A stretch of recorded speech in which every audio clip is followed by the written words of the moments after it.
try this again. Oh, hello. Welcome to Drinks with Ron. I'm Ron, and I've been having some issues with the triumvirate of taps here at Third Generation Brewing. See, a while back, let me give you a quick run through. If you want to see the full beer setup, go find the past episode titled Coked Up 1980s Little League Coach. Yeah, that was a fun night. I just kind of slipped into a weird character who I think is a fucking fantastic character, but let me digress. If you want to see the whole setup, Coked Out 1980s Baseball Coach will walk you through it. Go find that episode. But CO2 is a gas, right? You knew that. But I've got a CO2 tank, and then where that connects, there's a connector that goes to the regulator. Then out of the regulator, you screw in a plastic hose, so there's a connection onto the part that screws in. Obviously, the same connection on the other end of the hose, which screws into my splitter. I've got a splitter in there, so the CO2 can go hit two tanks. Then, of course, there's outputs from there, which connects with a different hose. So those two hoses there, plus the hoses to the connector, then that runs into the fridge. Those hoses hook onto a different connector, which have to be sealed, and then that clips onto the tank, where there could be a leak there. Not only that, then on top, these aren't your old school 80s party kegs. These are little thin cylindrical 5-gallon. They've got a wide top, a metal lid with a big rubber O-ring. It's got this like latch. You pull the latch, and then you can push it down in and take it out. And then, of course, another output on the top with a connector and a hose, which runs to this side. And then you've also got the front of your keg, your tappers.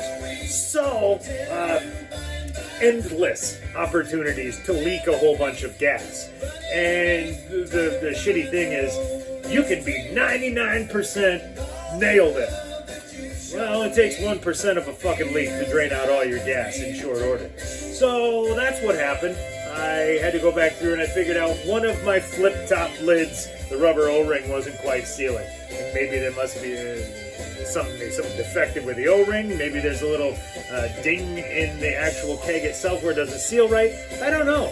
But leaked all my gas out. So I've been putting that off. I finally last week went and got it filled. The thing with the CO2 tank is there's like a 5-year window on these. You've got 5 years where they'll fill them, and then once you hit that limit, they've got to send them out and get them pressure tested. So what this consists of is they take my fucking gas tank, they're going to send that up to Madison, and then from what I've seen on the internet, they put this in a thing, a big cage, and they close the cage door, and then they fucking crank up way more pressure than you will ever put in this tank. And if the tank doesn't explode and shrapnel everywhere, well then it's okay. And then they give it back to you and you can refill it. So that's like $58. It was like $58 to fill the tank with gas.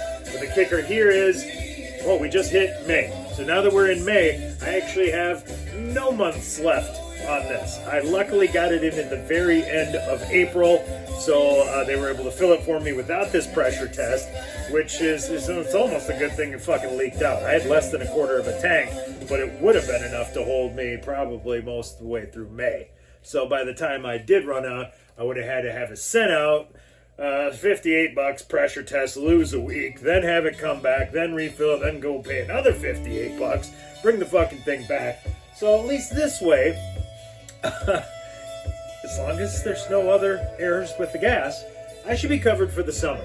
So the problem was the tank that leaked the CO2 was actually this beer right here. And you know what? Let's fucking do it, right? So my question was, well, since there wasn't a seal in this tank, keg, and the CO2 leaked out, did this beer go bad? I'm assuming that there's still enough pressure inside there. The CO2 pushed out enough that it didn't let oxygen back in. I don't know. That's my scientific rationale. But there's really only one way to find out, right?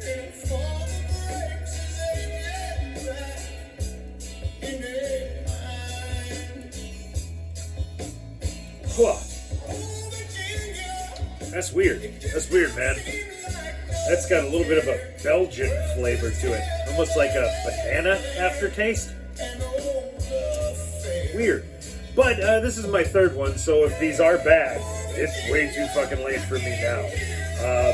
But how can you find out? You gotta science it, right? I need to drink about 6 of these, and if I get violently ill, what's bad? So, here we are, halfway through our experiment. Welcome to the science portion of the show. But, blue jug on the platter. I'm quite sick of getting flagged for fucking copyrights. YouTube can fucking eat a dick. I mean, the shit they flag, okay? I once put up a video from 1998. It was like my mom and 3 of her friends playing euchre in the backyard. Right? There's a couple fucking people in their 50s playing euchre on a card table in the backyard, and there's like CCR is playing in the background on a CD player. Well, you can tell it's Creedence Clearwater Revival, which I will shorten to CCR from here on out. But that's all. You can tell that that's what it is. People are talking. This is a candid shot. This wasn't a, they weren't. My little brother, I believe, recorded this. And he's just catching everyone in their natural habitat, like a goddamn Wisconsin drunken euchre playing Wild Kingdom. They not only flagged it, they removed it. Removed it. Yes, because when someone really wants to hear Creedence Clearwater Revival, but doesn't want to pay for their services, what they do is go find a video from 1998 where there's people playing cards and they can barely hear part of Bad Moon Rising in the background. Because when I want the definitive version of Bad Moon Rising from Creedence Clearwater Revival, I want it talked over and sounding like shit. Ah, yes, I'm sure that version that I put up probably cost them a lot of money in sales, my friend. It did. It's sarcasm. Nobody was fucking watching that video to hear the Creedence. That guy who was like my dad growing up, who is now dead, was in this video. So I thought, oh man, here he is, a scrawny little alcoholic in a black leather vest. That's right, he rocked the vest with the beard, and he did it. He did it flawlessly. Now, I'm not a man who can pull off a vest, but this man, Jerry, could pull off a leather vest. So let me just, you know what? To Jerry, sufficiently rocking the leather vest.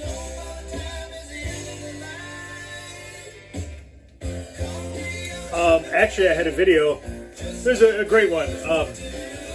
What's his name? There's the Edmund Fitzgerald guy. Sundown. Gordon Lightfoot. He died today. You might have heard that. I have a great video. Well, great, my opinion.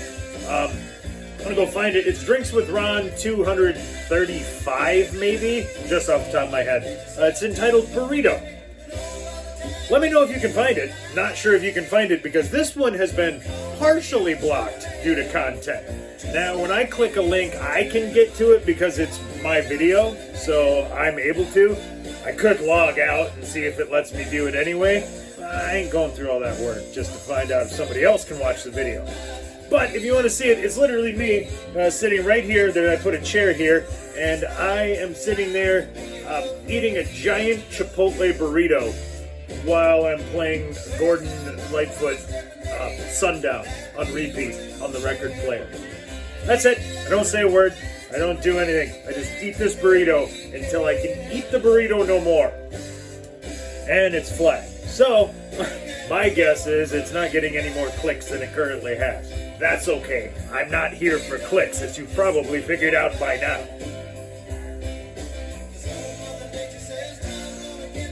Oh, Father Time is the end of the line.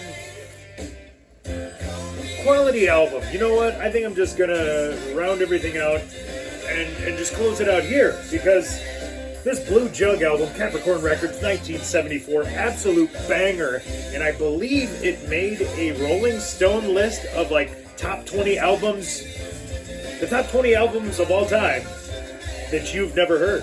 Only I have heard it. I actually had with this guy here. I think this handsome fellow here with the stocking cap, his name is Bill Burnett, and I had him on Drinks with Ron a few years back.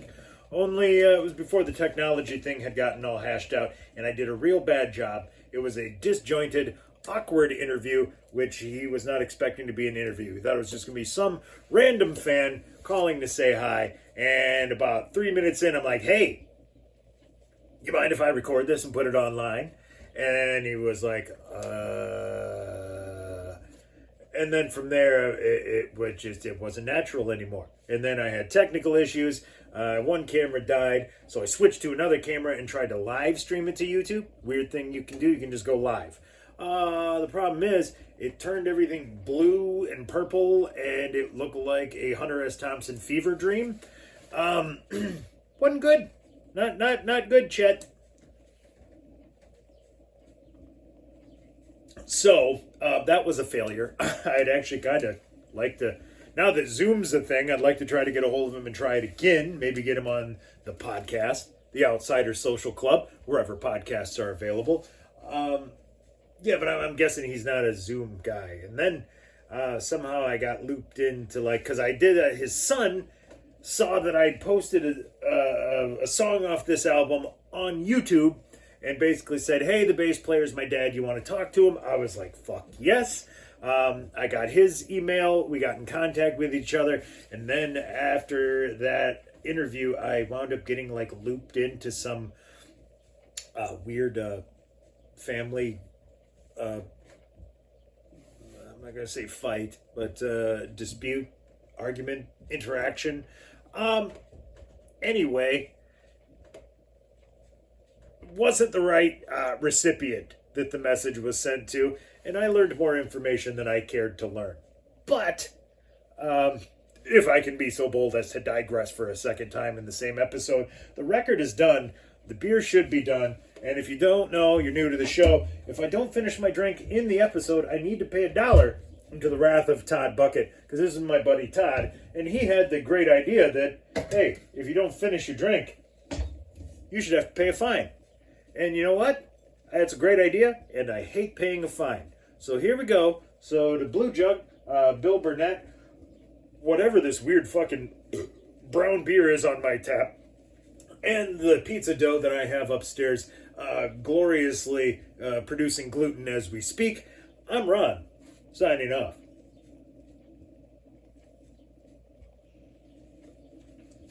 Fine averted.